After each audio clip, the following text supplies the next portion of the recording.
What should have been a 2 or 3 week cycle turns into a 5 years cycle. What transpired next was something that I didn't predict. Rob Flux, successful property developer and head of PDN, shares with us how he not only navigated through a nightmare development, but turned it into a profitable opportunity. It was a very simple deal on paper. It was 2 adjacent properties side by side that we can get a very basic 5-lot land subdivision out of. If you don't identify the problem, your FISA is going to look fantastic. But when you actually run the deal, it's going to all go to hell in a handbasket. First problem was... So that creates a whole bunch of challenges. Even though Rob was facing a massive financial loss, not only did he mitigate his losses, but he managed to turn this site around into a profit. And that is exactly the skill set that we're going to be talking about today. Problems actually create opportunities. So probably got about a 300K uplift in the value of the property. Yeah, wow. Pressing on the importance of having the right team of experts around you and why it is so crucial to maintain profit in property investing and development. I'm constantly masterminding this with my immediate peers, with my team of experts. As a property developer, we make money by solving problems. So we need to embrace the fact that there are going to be problems in a project. I've got to go back to council and go, can I now convince you to break your rule? How did that go? Well, if you've ever wondered how big developers and big investors continue moving forward with growth, the details of this story are going to shed a lot of light on that for you. My name's Todd Sloan. This is the Pizza and Property Podcast. This episode's powered by Future-Proof Property Advisory, PDN, and InvestorKit. More about our sponsors in the links below. But right now, you're about to listen to my chat turning lemons into a lemonade factory with Rob Flux. He didn't literally build a lemonade factory though. Let's get into the chat. Rob Flux, how are you, mate? I am fantastic, mate. Got a bit of a tickle in the throat, but I'm doing good otherwise. You still got that hanging around. Yeah. It's been a while. Been a while. Mate, I wanted to talk to you about a story that you told me about that had more twists and turns than an M. Night Shyamalan? I don't know. I got no idea what that is, but let's go with it. It's a who, but anyway. More twists and turns than a complicated story. But it's the way that you solved everything and kept everything on track that really got me, because this is what it's all about. And the way that you've literally educated thousands of people on developing. And when it comes to solving problems, it's what you always pull it back to. But it was the fact that these problems were coming up when that they shouldn't have. I'm doing air quotes now for anyone on Spotify.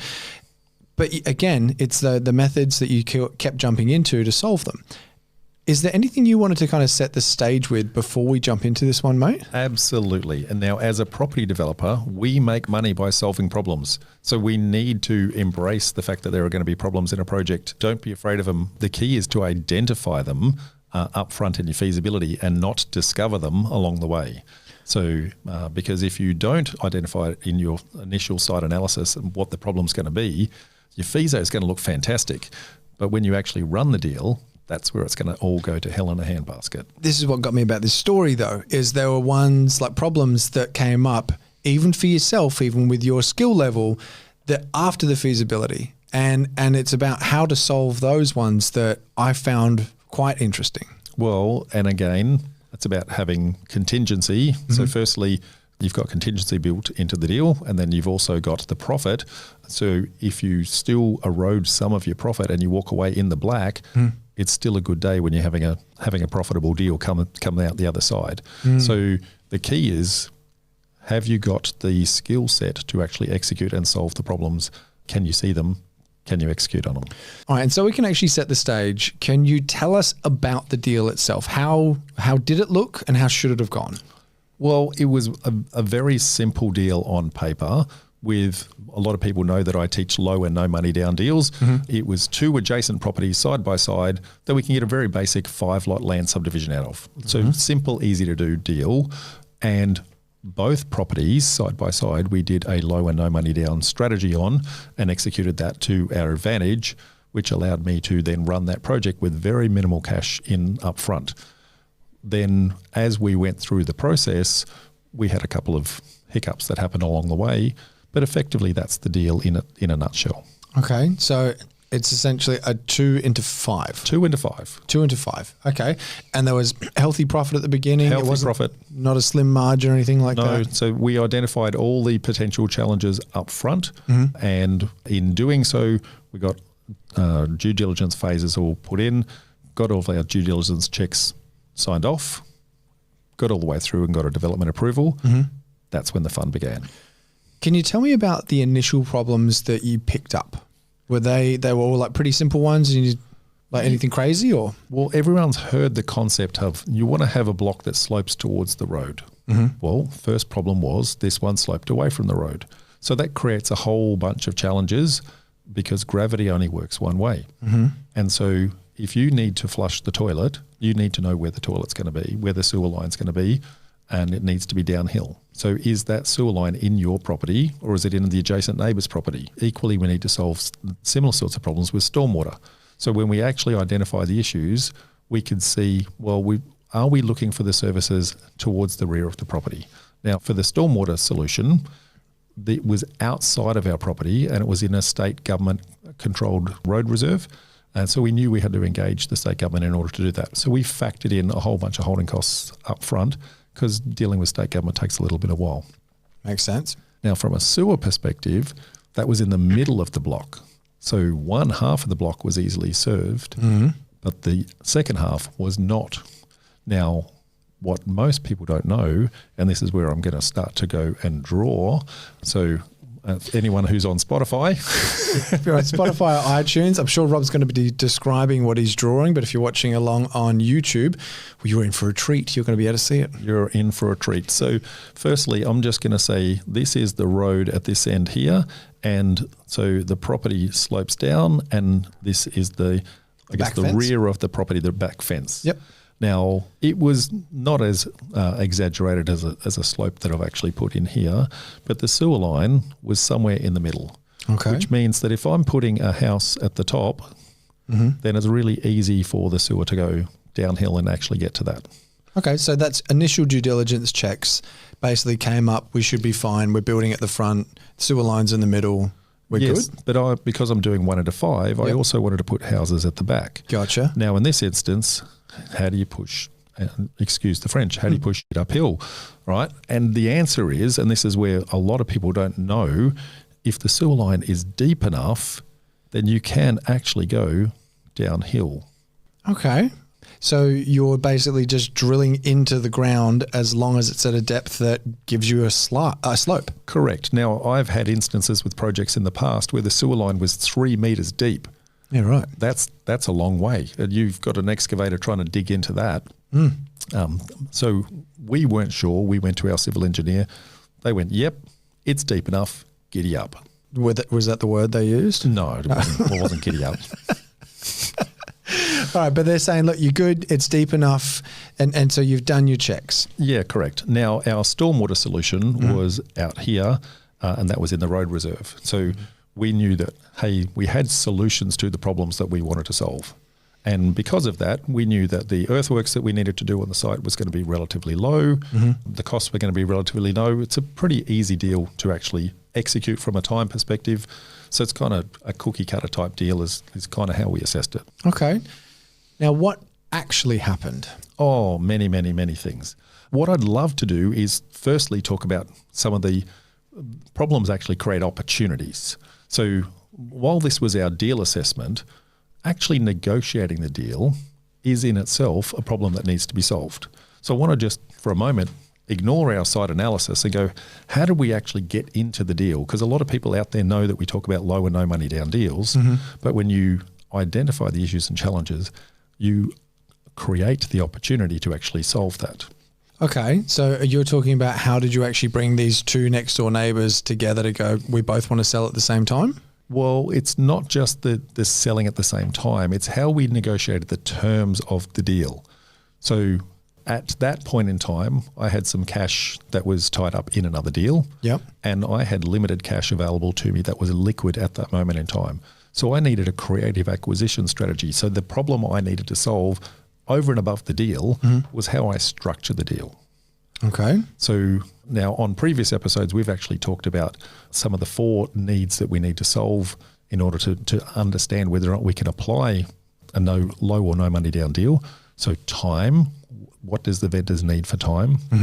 Money, how much money are they wanting and when do they actually want it? So combining the time and money element together. Risk and certainty. Now, those 4 elements really come out by understanding the story that sits behind the person and what they're actually trying to achieve for their next phase in life, and what are the challenges they've actually got in front of them.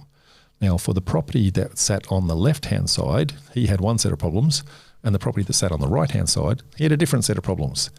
Now, coincidentally, it was the same solution, but that was more because I understood how to actually play the negotiation game. What were the problems out of interest? So the guy on the right-hand side, so these are quite large properties. The guy on the right-hand side, he had a Shetland pony.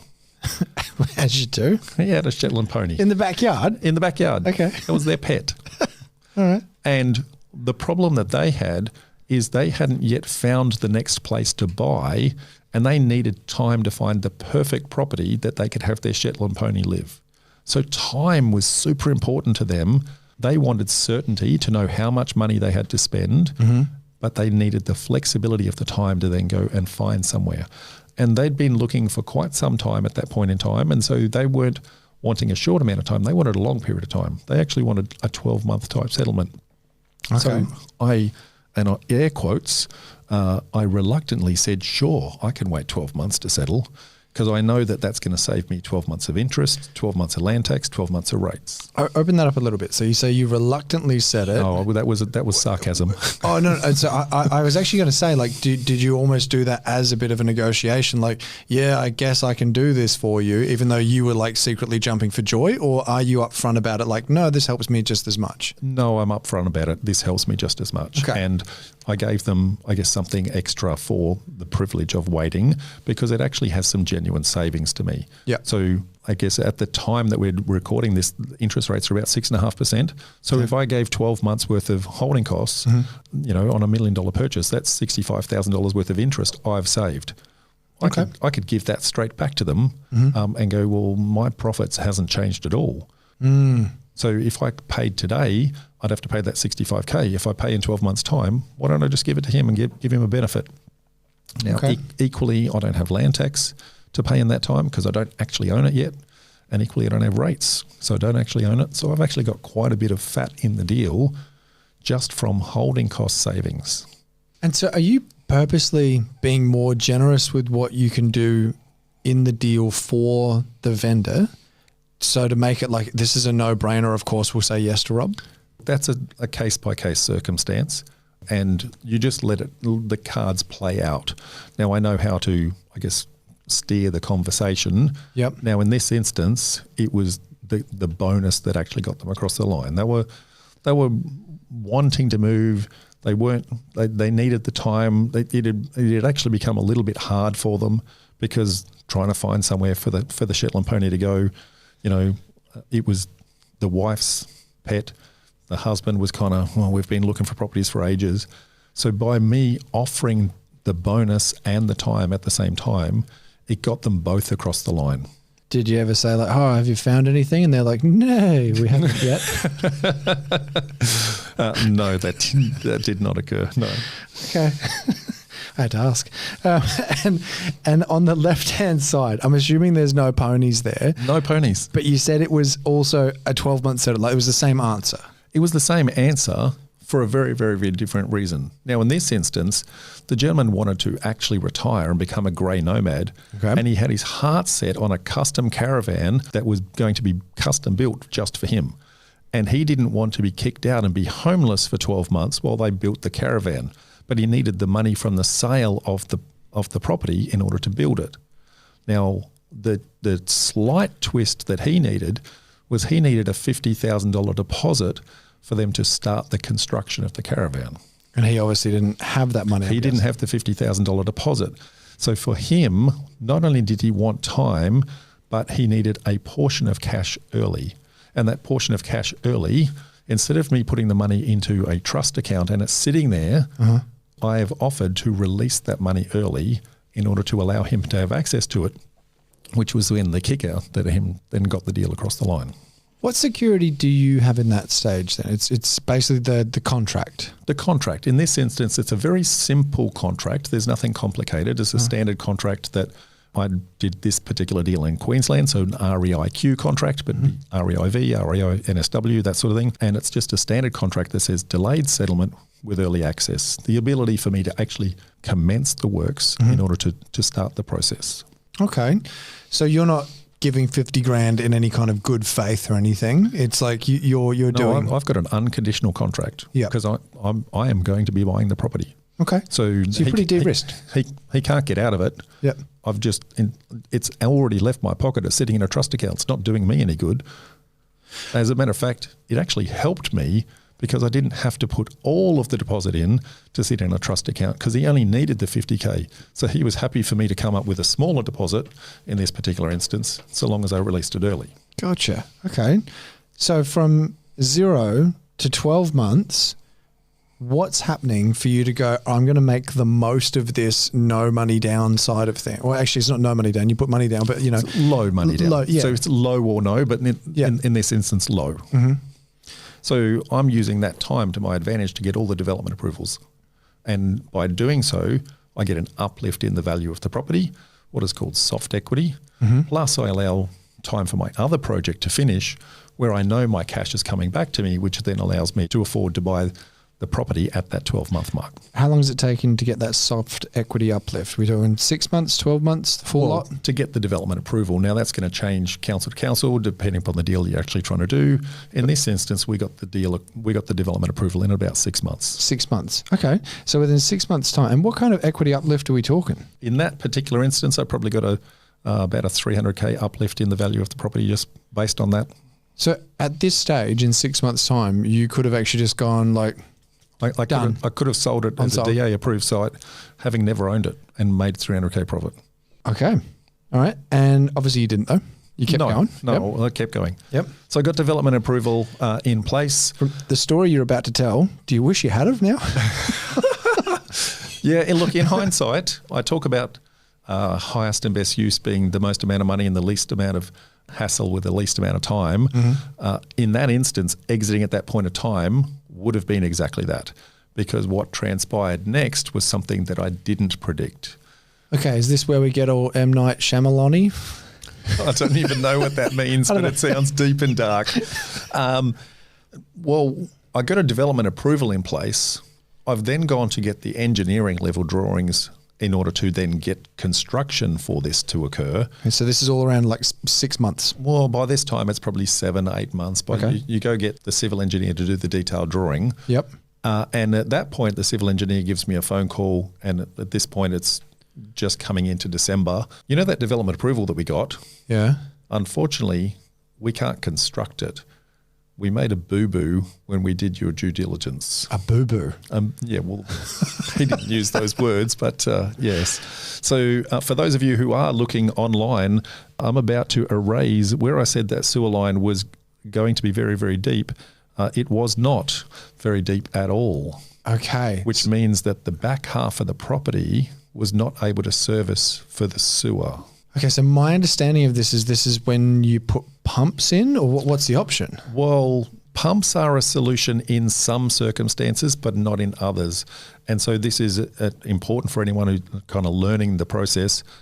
If you're doing something that's going to be owned on its own title outright, then putting a pump in, council will rarely say yes, because they don't know whether you're going to put the appropriate maintenance in place. They don't know if you're going to have any money spare, because most people don't have any money spare. Okay. So if that pump breaks, then there's going to be some problems. Yeah, you've got a serious sewage issue. Correct. Yep. But if it's something that has a strata or a body corporate, and there's a sinking fund and there's a maintenance schedule that can actually be put in place, gotcha, council will consider those sorts of solutions. It's funny that they're more favourable when there's more people involved, but it does actually make perfect sense. Yeah, gotcha. All right. And so now I've got to ask, this is their fault? This is you didn't ask the right questions? Like, how did this happen? Oh, no, it was their fault. Okay. Yeah. So my people and their people are certainly having chats. Right, one of those kind of situations. Yep. Gotcha. Okay. So I won't go naming names, and that's... But not a good experience. I'm sure they've got professional indemnity insurance for a reason. Okay. All right. So is this something that there were a new firm you hadn't used before? It was a new, this is a big problem. It is a big problem. And It was a new firm, first time I'd actually used them. I've been using another civil engineer for a very long period of time. I had a fantastic experience with them, but they just had a little bit too much work on. And so I used that as an opportunity to test out someone else who hopefully was able to scale into bigger projects later on, and unfortunately had a bad experience first and last time I used them. Okay. How do you solve that? There's only one way you can solve it, because gravity only works one way. So what we have to do, and I need to get my pen back up and drawing here, what we have to do, actually I'm going to erase this house here because we can't put that house at that point. What we need to do is actually raise the back of the land. So we're going to put a giant retaining wall here, and we're going to build this up, and we're going to put a whole bunch of dirt in the back. So you're backfilling? We're backfilling. Okay, that's expensive. Yeah. Yeah. So it was quite a large, sizable piece of land, and quite a sizable retaining wall that needed to go in.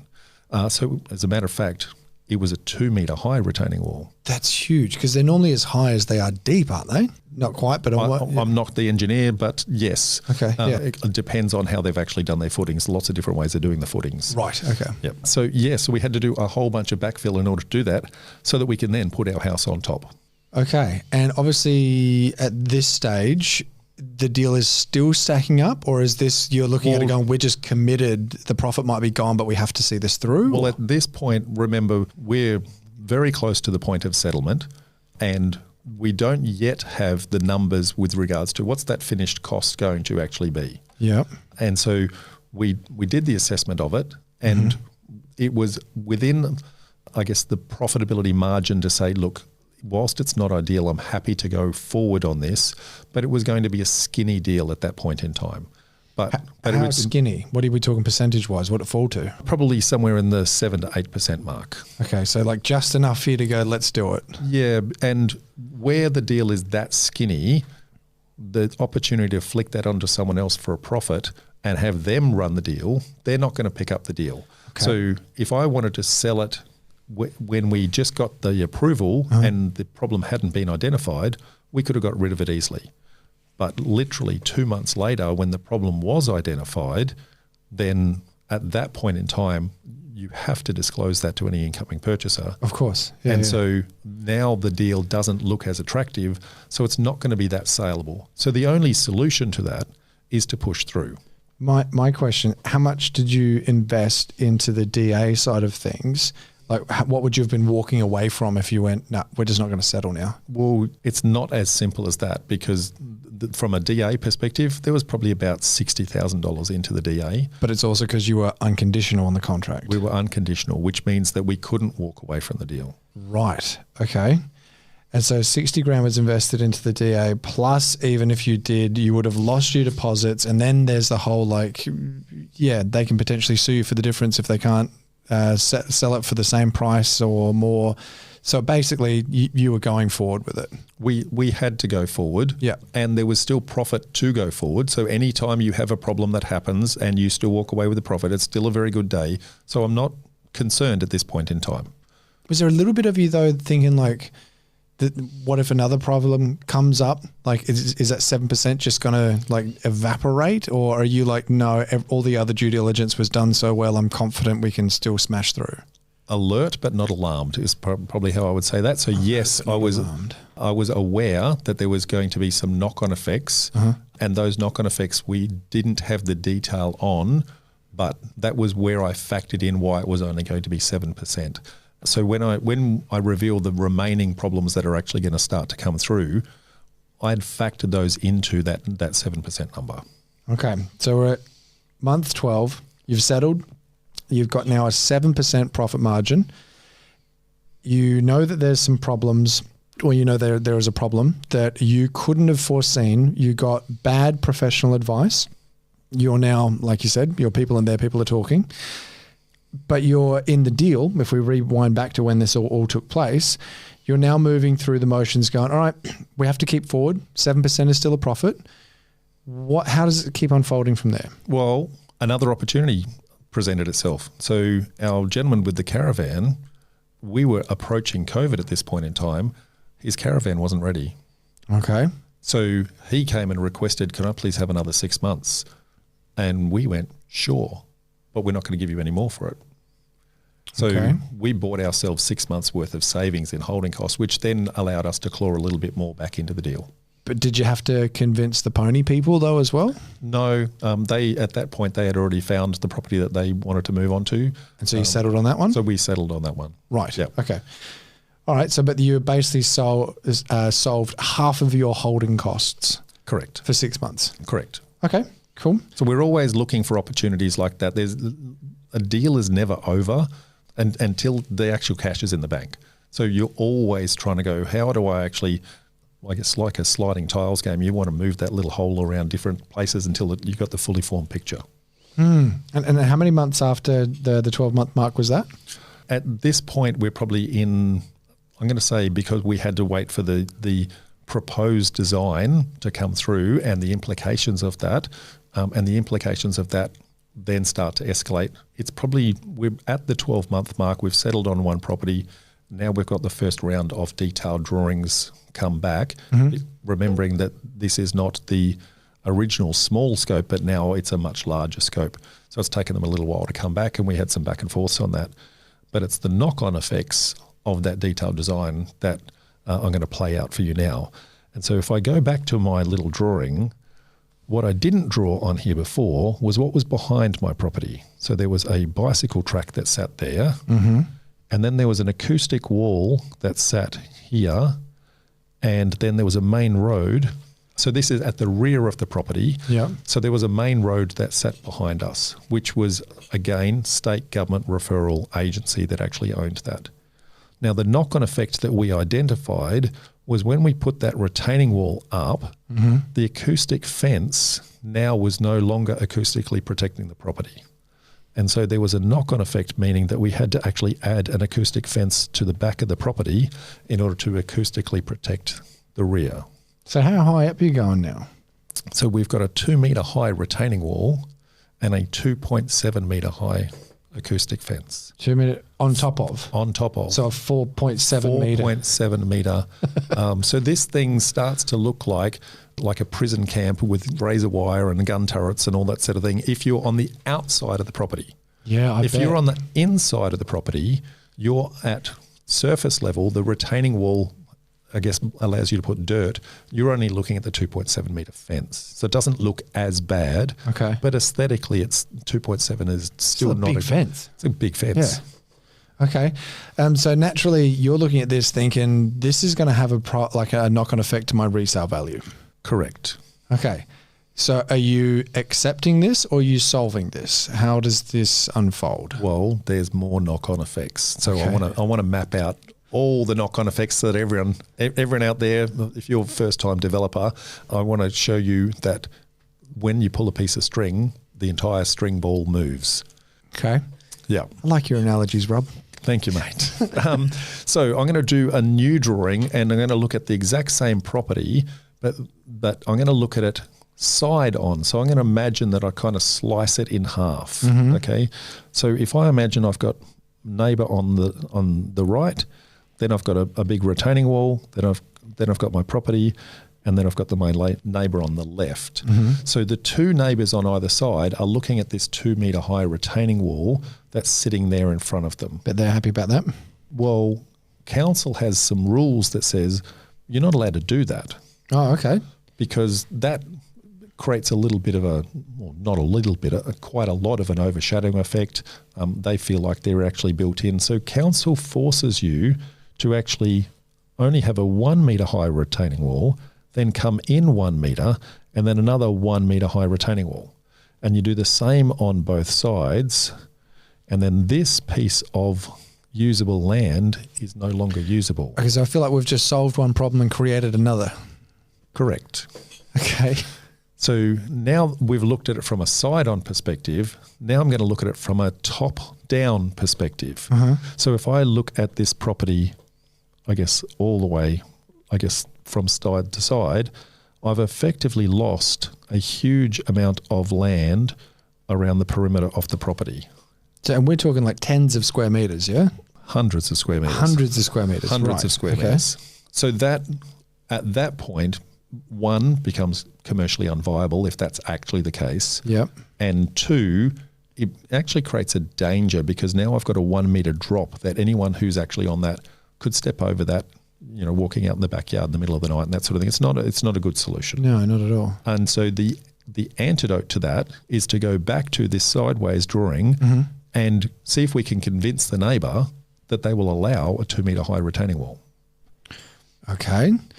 Can I just jump in for a second? Who's coming up with these solutions or looking at this and go, okay, this is what the government's saying, but this is what the acoustic side of things is saying? Like, are you talking to your town planner? You're talking to, or you're reading codes yourself? How is this information coming? Well, as the developer, you are responsible for all of the outcomes that happen. Yep. So it's me engaging with those people for their guidance and advice, but it's me prompting them with intelligent questions. But that's what I mean. Who are those people? So the town planner, how do we actually get that approval for that 2 metre high wall? Yep. And the civil engineer, what would the impact of that be from a cost of construction in order to do that? And are you trying to get like both of them like on a Zoom call together at the same time, or are you going in between, or both at the same time? Both at the same time. Okay. Yeah. I mean, there are times when you're calling them individually, but Yep. yes, we try to brainstorm it together because we need to know the knock-on effect. Gotcha. Okay. Now, again, this comes back to understanding problems,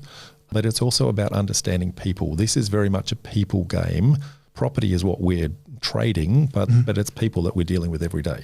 So the person on the left-hand side, he happened to be 70 years of age, and the person on the right-hand side happened to be 80 years of age.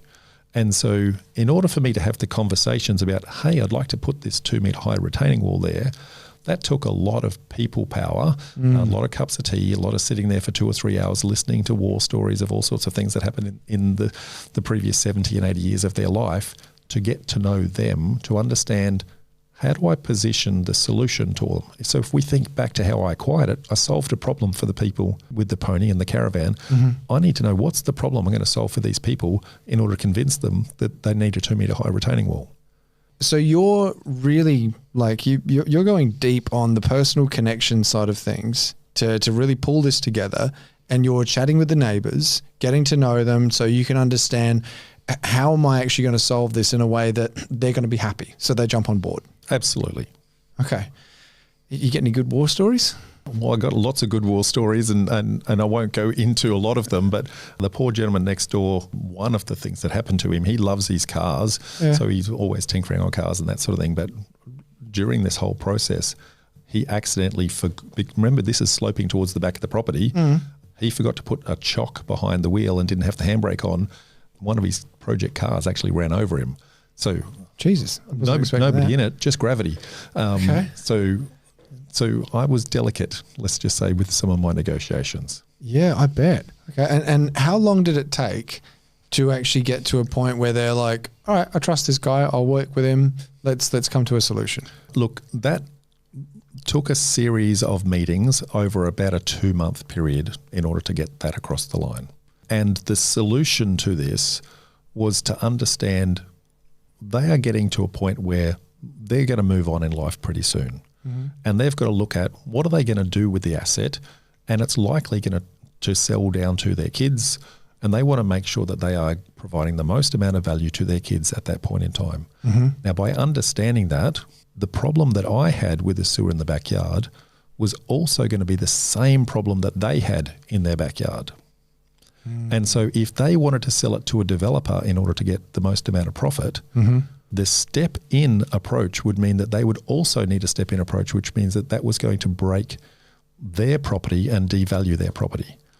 But if I had the 2 metre high retaining wall, at some point in the future, when they wanted to do a development, they could go straight to the top, and the retaining wall that I've already built, they've got no cost for, but they can go straight to that side. And the only thing that they had to do was fill in a retaining wall on the other side, for example, in order to actually execute that. So they've halved their costs of the next developer actually picking this up. So it's about positioning that to them to say, this is, in the short term, it's an ugly solution. But in the long term, it's actually going to be more beneficial to you. When 70 and 80 years old, it's not that long a term.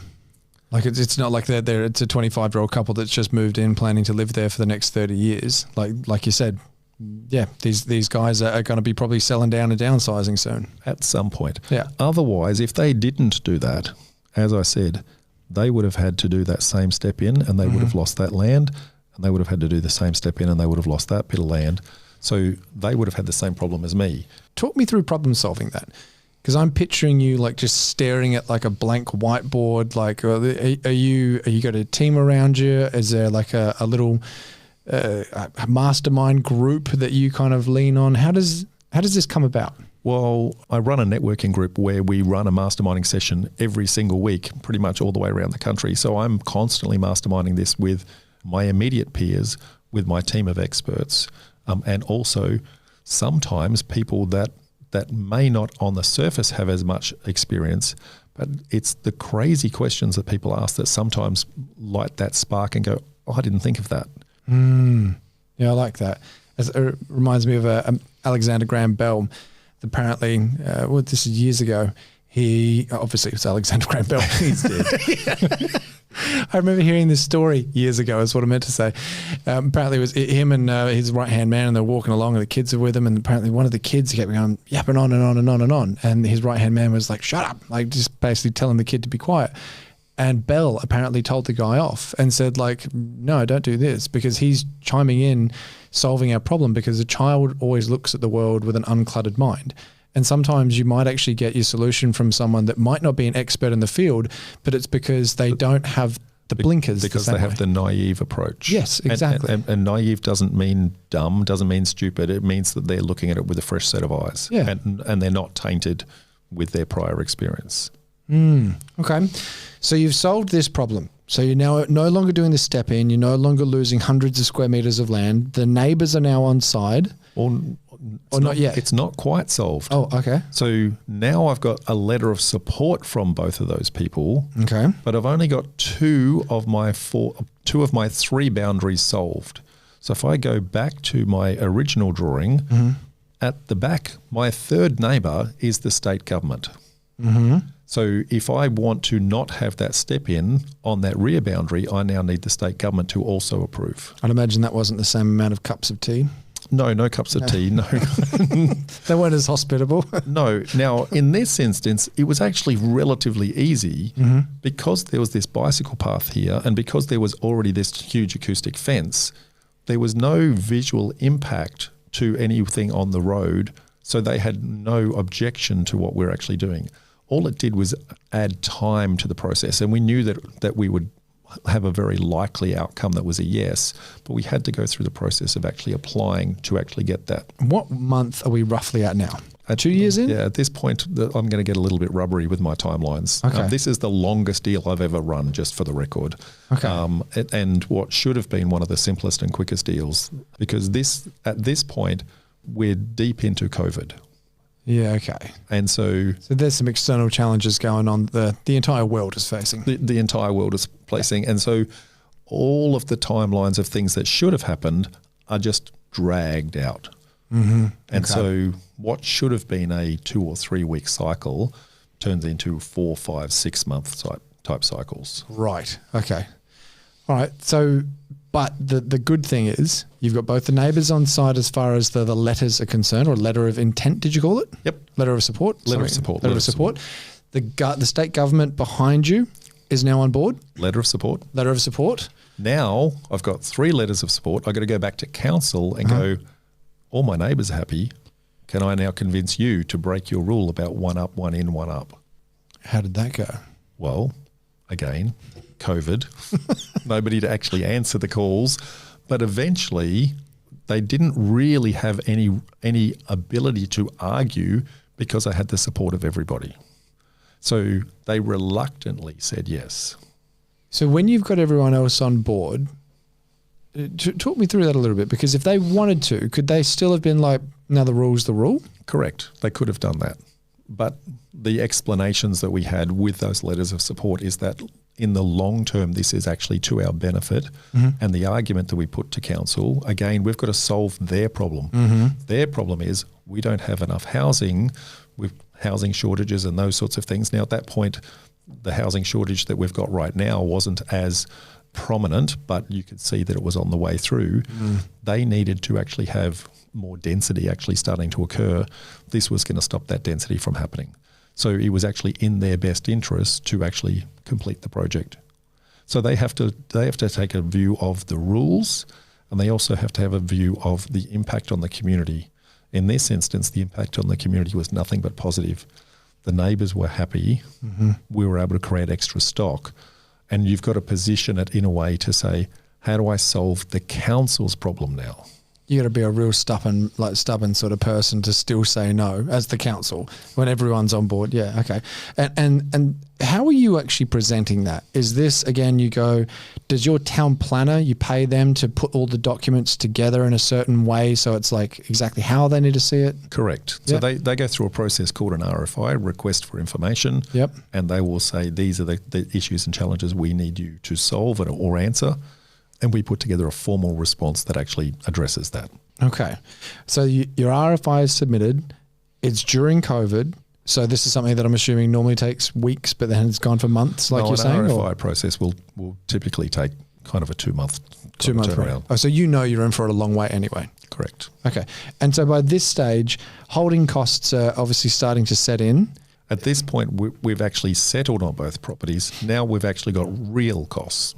So this is the first time that we're actually triggering actual costs in the process. That's what I was getting to. Is your 7% still there, or is that 6 or 5 now? No, that's what we'd already factored in when we saw the problem up front. So I touched on, as soon as I saw that challenge, mm-hmm. I looked at all of these things that were actually starting to occur. Gotcha. And I rebalanced the feasibility and went, right, now that I know that, mm-hmm.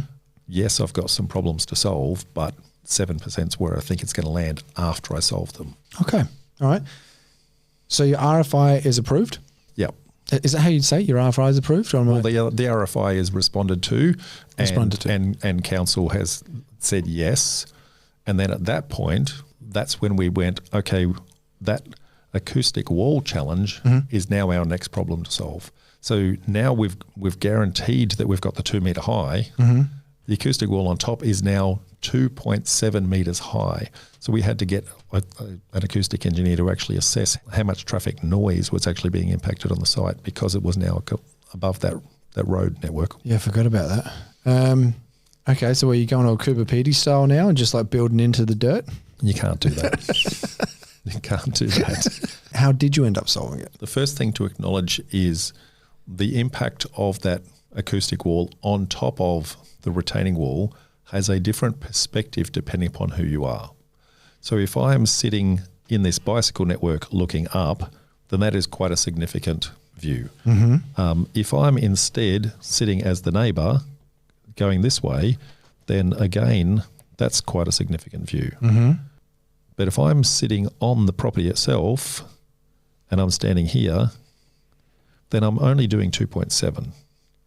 So the problem that I'm solving at this point is no longer about my neighbours because they've already approved this. Mm-hmm. My problem now is about the guy sitting on the block itself, and he doesn't want to look at a 2.7 metre high fence. Now, in the area, a 1.8 metre high fence is the standard. So that's what council accept. So what we wanted to do was get it as close to 1.8 metres as humanly possible. But the council is saying, and because the council for the acoustic wall, not the government? No, it's the state government for the acoustic wall because it's the noise created by the highway, highway, and that's owned by state government. And just extending the actual acoustic wall itself, I'm assuming that's not an option, or just need to be extended too high? No, the acoustic wall that's actually adjacent to the highway, the engineering behind that would be way too high. And the reason for that is that structurally it needs to be able to take impact.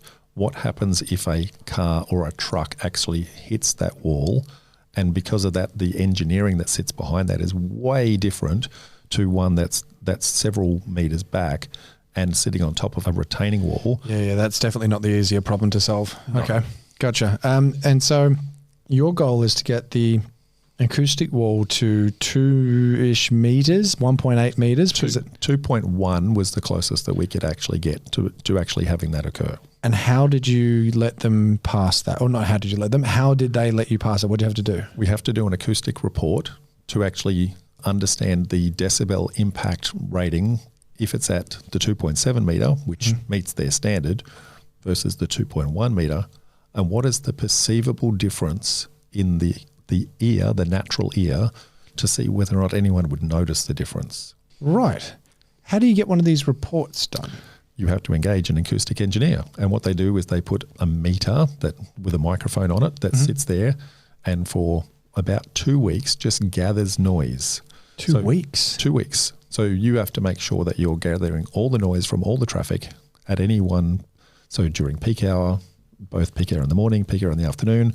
Was that an unusual day? So they want 2 weeks. It can't be public holidays, can't be Christmas holidays. So you have to put it in at a very particular time to go, is that stereotypical of the amount of traffic on there? Wow. Okay. I would have thought it would have been like a day or two. And then what they do is they project future traffic increases based on population's going to increase. So there's going to be more cars on the road. So they have to know what is the noise today, and then what is the likely noise in 5 years, 10 years time, for example. Interesting. Out of interest, how much does a report like that cost? I think that was in the vicinity of $3.5K. $3,500. Okay. All right. And the report came back favorably enough for you guys to go, we can do this, but like what were like the caveats involved? Well, it came back to say, and I'm not going to be able to quote exact figures here because I'm not an acoustic engineer, but there is a perceivable drop in what they call decibels that the human ear can't identify. So I'll make up a number just for purposes. If it's 1 decibel drop, we can't tell. Okay. But 2, we can. Gotcha. Yep. So what they're trying to say is, how close are we to the point where we could actually tell the difference? Okay. And so we were very, very close to not being perceivable, able to actually see the difference. And because of that, that's what made it pass. Yes, but we had to put some conditions into the house that we end up putting on the property at the end, had to have some acoustic treatment to it to account for the difference between the perceivable difference and the actual difference. First question that comes to mind then, if it's basically being put into like the building plans, did you guys end up building this or did you sell it as land? No, we sold it as land. So does that mean that obviously you're disclosing it and you're letting people know, but that wouldn't have been a direct extra cost on your bottom line, would it? No, it's not a direct cost on my bottom line, but anybody purchasing the property has to build that way. Would factor that into their costs. Yeah. And so for them, that impacted the price point that the finished product was actually worth. Right. So we did a high level feasibility to go, do we sell it with a 2.7 metre high fence where that's going to have a huge price impact, or do we sell it with a 2.1 metre fence with a small impact on that price? You don't want people feeling like they're visiting Chrysalis Island in the backyard. Correct. So the while it cost us time, it didn't really cost us a lot of money to actually argue the argument, because I said it's only a $3,500 report, but it was multiple months waiting for the approval. So there was holding cost implications on that. Okay. And multiple months as in 2 or 3, or like we're talking over 6? I think it was about 6 months-ish. 6 months-ish. Yeah. Okay. And so by this stage, have we passed a few years? Yeah. Because you said this is the longest ever. Yeah. From start to finish was about 5 years. That's insane, Robert. But you still turned a profit on this. Still turned a profit. Yeah. So at one point, it didn't look like that was going to happen, because in the middle of, whilst we did that 7% projection, that was at the start of COVID. Yep. And then everything happened from the logistics supply chain perspective to increase the cost of construction of everything. And so it got to the point where, hey, it's borderline, we might be break even. When was that point? Towards the end of COVID, it was almost, I'm going to say it was actually in the red at that point. And then the market started to come back, and it started to come back towards us. So we had, I guess, the market uplift that everyone else had, who were doing buy and hold, that actually saved us this particular deal. Okay. All right. So we're not at the end yet, or are these all of the problems? These are all of the problems. Then it was then just a construction type process. And that side, that's a relatively normal process to actually then follow through. We just had a lot more things to build than we had anticipated. Yeah. and a huge amount of time to wait in between. So your holding costs have then turned into literally almost half a decade's worth, 5 years worth. No, because we had no money down for the first 12 months on one of the properties, and we got a 6-month extension on the other one. Okay, so 3.5 on one and 4 on the other. Correct. But you still turned a profit on it. Correct. Okay, but it sounds like it really was the market uplift afterwards that really came in to save the day. Otherwise, you would have been breaking even or potentially losing a little bit. Yes, but some of our holding costs were protected. If you remember, the reason why we got the low and no money down delayed settlement in the first place is we were waiting for a project to finish so that the funding could then roll over into this one. Right. So whilst we had some debt on this, we had very low debt on this. So it was mostly a cash holding rather than borrowed funds. So there was probably in the vicinity of about 1.3 mil of borrowed funds into the deal over a $3.5 million total development cost. Right. Okay. So you're not at an 80-20 or anything crazy? No. No. Gotcha. All right. Looking back on it now, whole thing, let's say I'm not even going to ask you the question, would you do it again? Let's just say you were forced to, right? You jumped in your DeLorean, you went back there, and the doc was like, Rob, you got to do this deal again. Apart from using a different engineer, what would you have done different? Well, before we go, what would I do different? The DeLorean is my favorite car. Actually, it's good, isn't it? I actually have one. Do you really? Well, a model one. Oh. I got so excited then. I was like, is it in Sydney or where is it? Well, so I'm going to, this is a side tangent to the actual story, folks, but a lot of my original entity names for all of my developments were named after things that actually happened inside that particular movie. 1, 2 or 3? Any of them. Any of them. So for example, 88 miles per hour, what does that mean? Well, that's when you hit the critical speed to be able to actually go into to do time travel. But what does it engage specifically? The flux capacitor? Correct. Oh, and Rob Flux? Rob Flux. I like, fun fact, it's the only movie where the sequel, what was it? The first movie was actually revisited in the sequel of the movie. The only movie ever in history to have done that. And because there's a time travel element. How many movies have a time travel element and have a sequel? Fun fact. Well, not that fun, judging a look on your face. Well, there's another fun fact. They're actually making the 4th one right now. Oh, I don't know about that. I feel like they're going to ruin a franchise. I hope I'm wrong, but I absolutely love number 2. Which one's your favorite? 1 and 2. Yeah. 1 and 2? Yeah. Okay. Anyway, I'll probably tangent us too much. So you've got out of the car, you've had a good chat with Doc, you've taken apart the flux capacitor with him, you've told him about the similarities with your name. He said, that's hilarious, I like it, but still go do the deal. And you're like, wow, Doc, you're a bit firm. So you've got to do the deal, and then you've changed the engineer. What else would you do different? Well, firstly, I'm going to say at the start of the deal, if I had the benefit of a different engineer and had their device up front, I would not have done the deal. Okay. But given the advice I had from the engineer at the time, I still would have, because none of those things would have played out because I didn't know that problem. What questions then could you have asked that would have made even someone that was a bit more incompetent, which obviously this dude was, to actually pick it up? Is there anything you should have said? Again, just benefit of hindsight? Just trying to find a learning for people on this one. In this particular instance, as there's a legal case that's actually sitting in and around that, there's probably not a lot I can actually say with regards to, I guess, the level of incompetence or otherwise. Okay, well, those are my words, not yours then. I understand. Yep. However, being a brand spanking new consultant at that point in time, I had a very strong relationship with the owner of the business, but I didn't really understand the experience of the person actually doing the role. So when he delegated it down, I didn't have awareness of their level of experience. And so they were the one who did the work. And this is probably just a learning for everyone. You can have years and years of experience that with one particular consultant company, and you have a fantastic outcome, and one staff member changes, and that experience level changes massively. And so some of your due diligence actually goes down to the person level. It's interesting. You wouldn't really think about it like that with like a firm, but I guess it's like nothing else really, is it? Yeah. A company is just a collection of people all working towards a common goal. And when you've got the relationships and you understand who's working on it, what they're doing, what their experience is.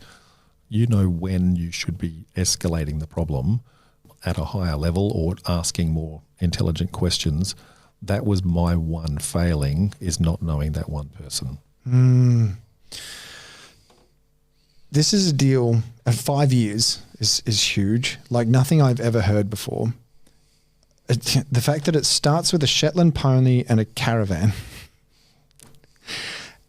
it goes through COVID, has some incredible problem solving with many cups of tea involving state government, local government, and just complete deal making. This is like a masterclass in negotiation. If we could have actually been a little, what's it called, fly on the wall during all of the details of all of this, Rob. But I wanted to ask you, as we're coming to the pointy end of it all, what's the biggest takeaway you want people to actually be left with from this story? That you make money by solving problems, and to not be afraid of the problem. And when you're dealing with the problem, it's the human element that is actually involved. Property is what we trade, but it is actually a people game. So understanding the need, the driver, the issue or challenge of that person that you're talking to, you can position your solution every single part of that process. From negotiating the property up front, solved a problem. From negotiating the retaining wall, solved a problem with the neighbour. From solving a problem to the state government, the whole way, again, solving the problem for council. It's always about putting myself in their shoes. What is their issue? What's their challenge that I need to solve for them? And then how do I position my solution in a way that looks like it's to their benefit? All right, Rob. Well, being at the pointy end of it, mate, I'm about to ask you a very important question, which I know you know is coming. But before I do, action step. Someone really wants to go, look, this hasn't actually turned me off. This hasn't scared me. This has shown me that even when the wheels completely fall off, if you've got the skill set there, you can still like be a running mechanic and just keep putting them back on and keep saving things. What's something they can pull the headphones out right now and put into action straight away? Well, the first thing is you want to make sure that you can educate yourself, because then you're asking better questions along the way. The better the question, the better the answer, better the outcome. So that's the first part, is educate yourself. And then you're going to see the problems and be able to ask the experts the right questions. The second thing I'd say is it's a people game. Get very good at your people game. If you can understand how somebody is actually operating on the other side of the table and what they need to get the job done, then it's just how you position it to get there. So if someone's wanting to sharpen their people skills, is there any kind of a book like what was that Napoleon Hill one, I think, How to Win Friends and Influence People, something along those lines, maybe that actual book? I think that was Dale Carnegie. That it was actually, yes, right. You won't find it on Audible if you're searching for Napoleon Hill.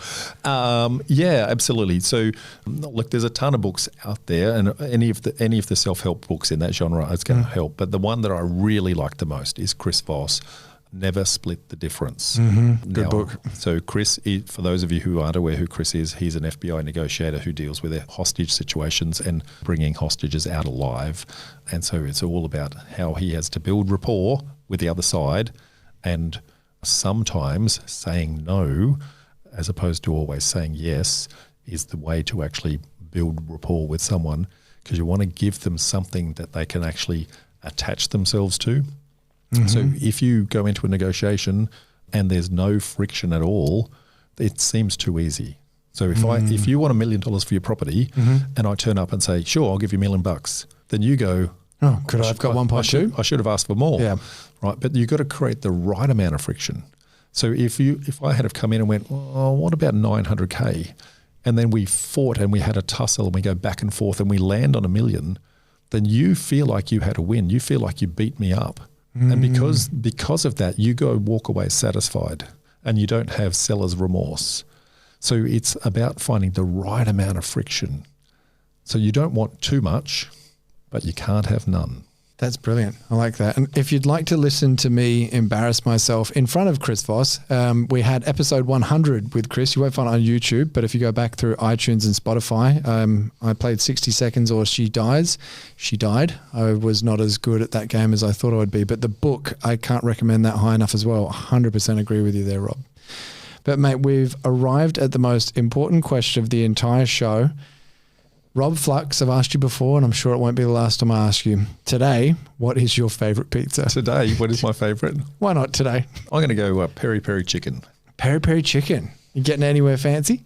No. No? You're making it at home or just anywhere? I don't make food. Yeah. You're not a cook at all? No, that's not never. Like I'm alive. Yeah.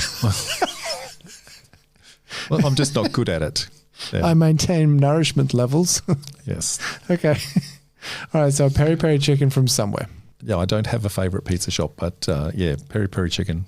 Okay. Add it to the list. Well, mate, next time I'm in Brisbane, every time I go up there, you and I mean to catch up for dinner, and then I'm never there long enough. We got to actually go out and grab a pizza together. I know a beautiful little Italian place just off of Margaret Street. And they've even got basil like in the garden out the front. So you can just like pick it off of the thing and like put it on the pizza. It's good stuff.